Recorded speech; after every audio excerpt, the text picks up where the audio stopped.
V tomto videu vám ukážeme, ako zakódujete alebo odkódujete zónu v systéme Paradox pomocou klávesnice 6141+. Pre zakódovanie systému zadajte na klávesnici váš osobný kód. Správne zadaný kód je potvrdený dvojitým pípnutím.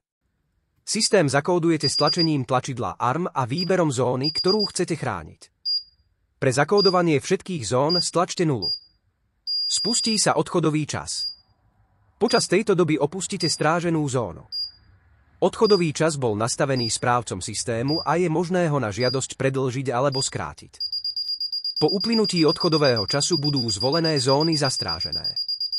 V prípade ich narušenia bude aktivovaný poplach. V tejto časti vám ukážeme, ako zabezpečenú zónu odstrážite. Postup je rovnaký v prípade, keď je systém v pokoji, aj v prípade, keď bol aktivovaný poplach. Pre odstráženie systému zadajte na klávesnici váš osobný kód.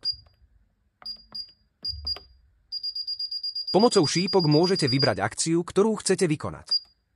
Ak chcete systém odstrážiť, stlačte rovno tlačidlo Disarm a zvoľte zónu, ktorú chcete odstrážiť. Pre odstráženie všetkých zón stlačte 0. Systém je teraz odstrážený. Pohyb v zóne nevyvolá poplach.